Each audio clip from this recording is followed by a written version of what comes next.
O Papa São Pio X disse: Deus, na primeira luta, venceu servindo-se de São Miguel.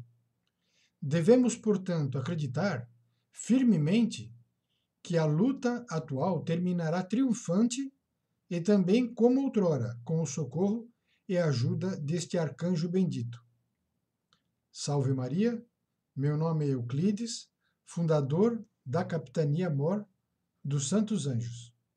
Regina Ecoitis eius exolumet, voluntas et ancillae juvenes parvumet, virgines et amica inter virtuet, posem et uno.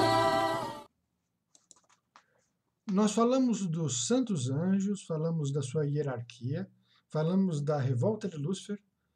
Hoje nós vamos tratar da guerra aqui na Terra, as duas cidades.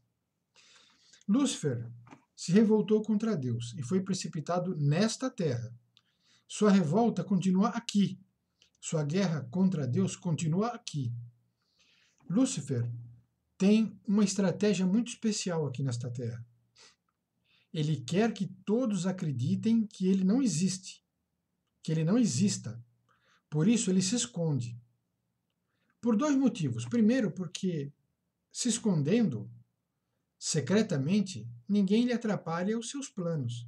Ele está secreto, ninguém vê, ninguém sabe, ninguém atrapalha seus planos.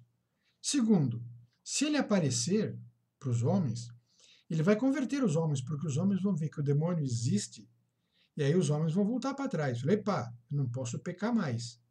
Então, se Lúcifer quiser perder os homens, ele tem que se fazer acreditar que ele não existe. Ele tem que viver escondido, secretamente, para que os homens não acreditem no demônio, pequem à vontade e sem se preocupar de ir para o inferno ou para o céu.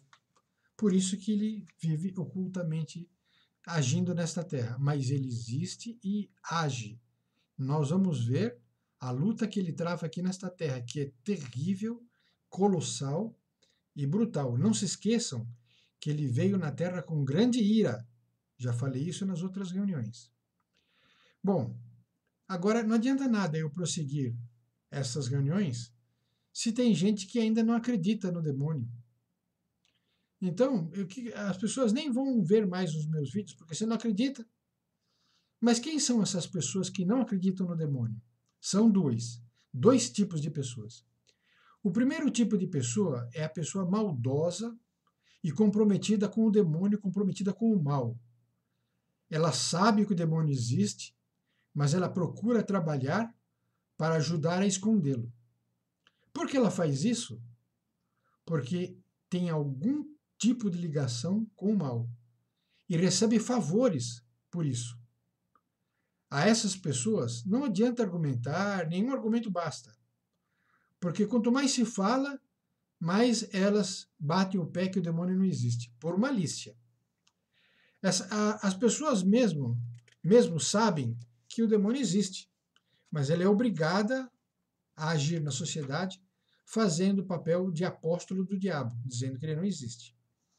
O segundo tipo de pessoa que não acredita no demônio é aquele que nunca estudou religião, ou aquele que vai na igreja, mas não se interessa nem um pouco por doutrina católica.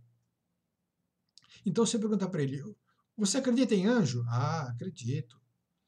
E no demônio? Não, esse não. No demônio eu não acredito.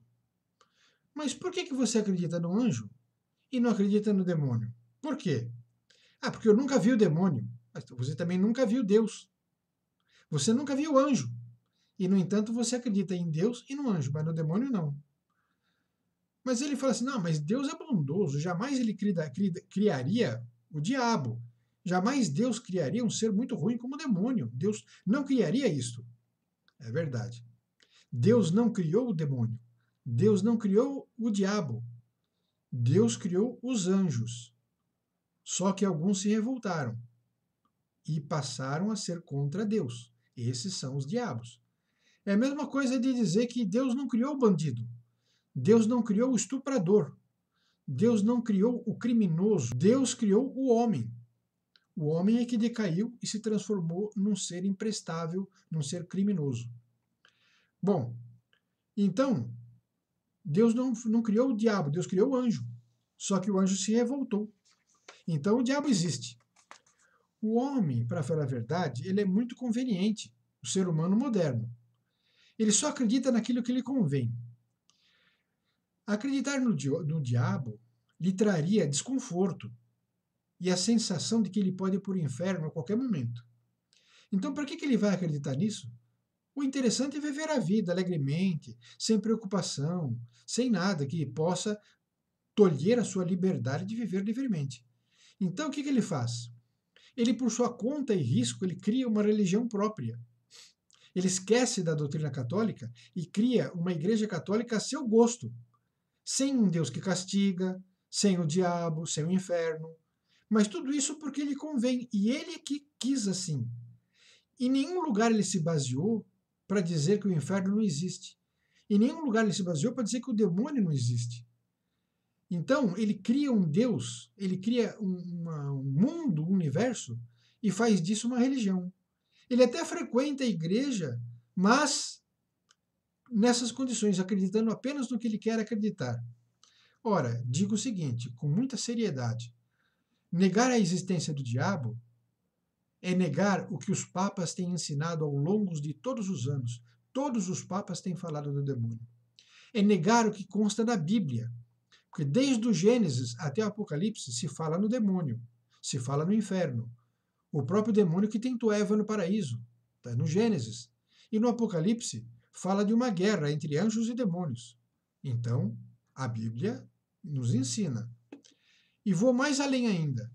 Negar a existência do demônio é chamar Jesus Cristo de mentiroso. Porque ele várias vezes no Evangelho falou sobre o demônio. Ele fez vários exorcismos, ele fez várias ações no qual expulsou o demônio de onde eles estavam. Então, o demônio existe.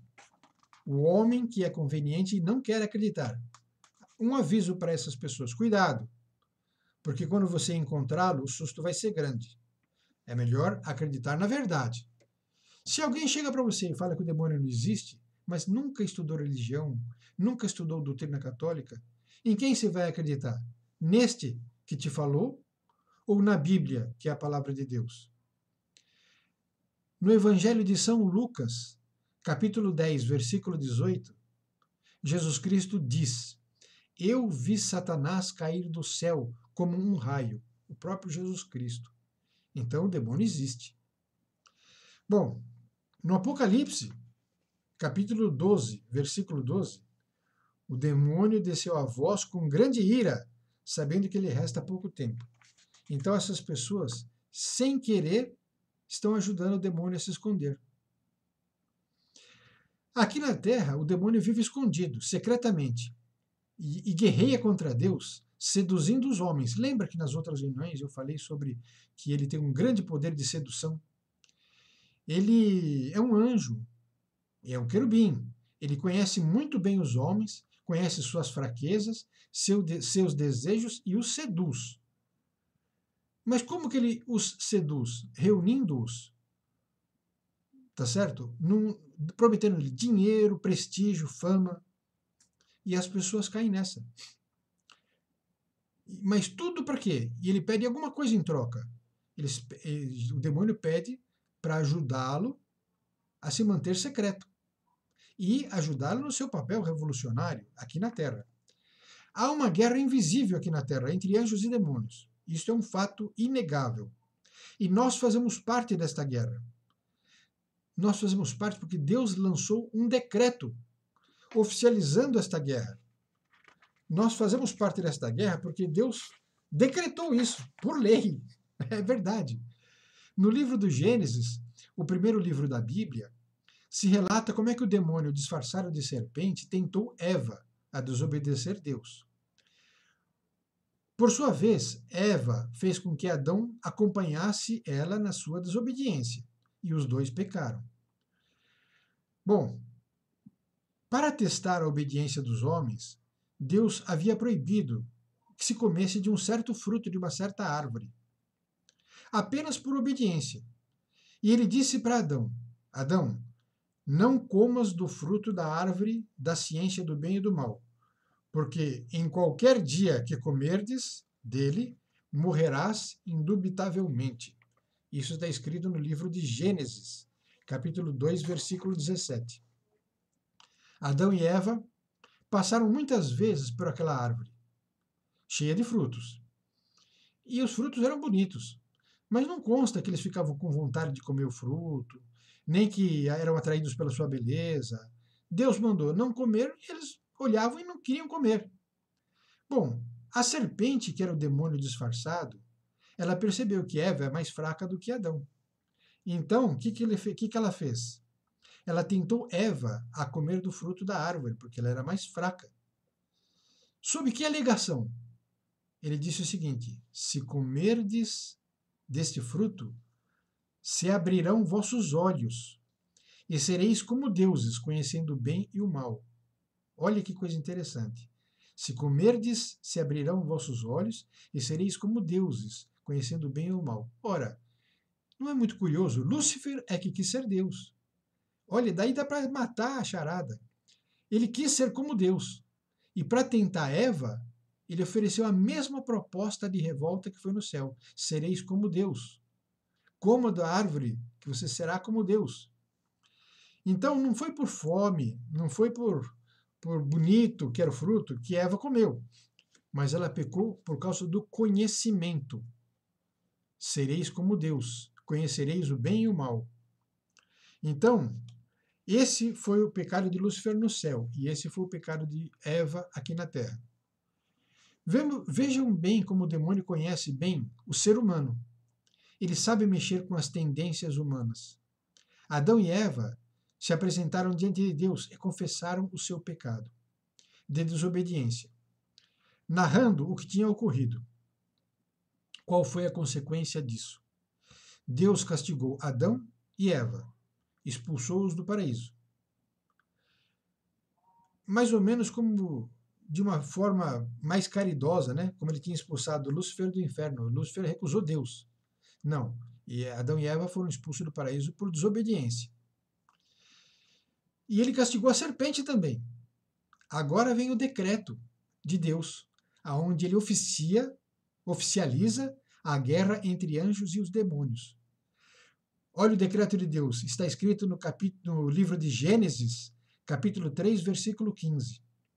Porém, inimizades entre ti e a mulher, entre tua posteridade e a posteridade dela. Ela te pisará na cabeça, ela te pisará a cabeça, e tu armarás traições ao seu calcanhar. Eis aí o decreto divino oficializando a guerra entre os anjos e demônio. Porém, inimizades entre ti e a serpente, entre os homens e o demônio, entre a sua posteridade e a posteridade dele. Ora, você já viu o demônio ter posteridade? A serpente tinha posteridade? O que quer dizer isso? Eram os filhos do demônio que iriam aparecer no decorrer da história, e os filhos da Virgem, Nossa Senhora, que iriam aparecer ao longo da história. Portanto, não há como fugir. Porém, inimizades, isso é um decreto de Deus. Nós estamos envolvidos nesta guerra por decreto divino. Estamos numa guerra que começou no céu e se desenrola aqui nesta terra.